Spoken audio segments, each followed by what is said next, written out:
Основной линией работы большинства грузинских СМИ в последние десятилетия стало так называемое абхазское направление. Чаще всего это ложные новости, главная цель которых – дискредитировать Абхазию перед всем миром, в миллионный раз заявив, что это оккупированная часть самой демократичной Грузии.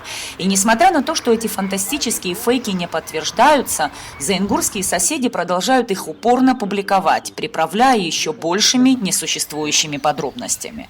В мае текущего года новая волна истерики грузинских СМИ коснулась абхазо-грузинской границы по реке Ингур. Первый припадок случился с СГБ Грузии, которая вечером 20 мая распространила информацию о так называемом процессе незаконной бордеризации оккупационными силами.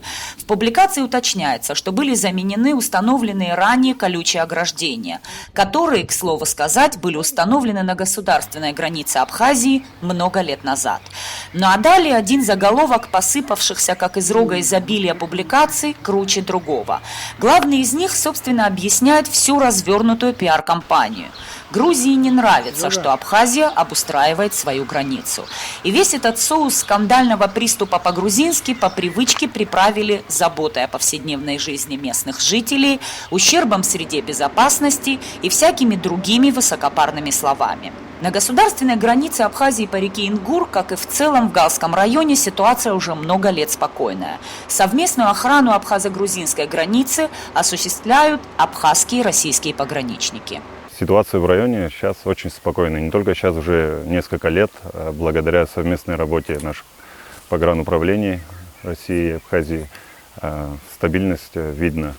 То есть нет никаких каких-то, которые были раньше, подрывов или каких-то диверсионных актов. Также хотелось бы отметить ситуацию, связанную, которая происходит в грузинских СМИ и властей, которые муссируют о том, что якобы абхазская сторона нарушает какие-то ранние договоренности, но хотели бы заявить о том, что никаких нарушений нет. Наш погранотряд совместно с погрануправлением Российской Федерации занимается своим делом на основании закона Республики Абхазия о государственной границе от 21 мая 2010 года. Происходит то, что на границе между Грузией и Абхазией заменяются устаревшие столбы, ограждения. Это происходит на основании договоренности, которые у нас были подписаны с нашим союзником и стратегическим партнером Российской Федерации. Все в рамках закона.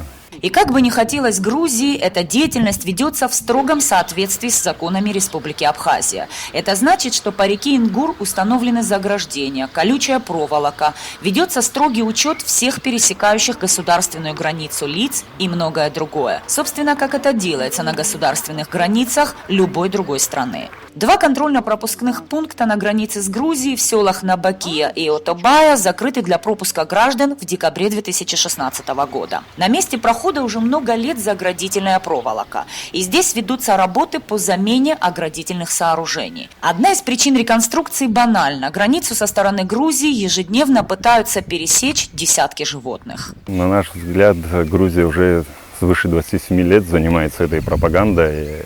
Как мне лично видится, наверное, это опять-таки же связано с женевскими дискуссиями, которые должны быть в ближайшем будущем. Скорее всего, это связано с этим, для дестабилизации обстановки в стране и продолжения своих каверзных дел со стороны государства Грузии. Поток ложной информации, распространяемой грузинскими СМИ, легко объясним. Главная цель – дискредитация руководства Абхазии, силового блока и политики России, обусловленной обеспечением безопасности Абхазии и Южной Осетии. Отказ Грузии подписать договор о неприменении силы, использование самых грязных пиар-технологий в очередной раз подчеркивают намерение заингурских властей силой вернуть контроль над Абхазией и Южной Осетией, государствами, которые Грузия уже не раз пыталась стереть с лица земли.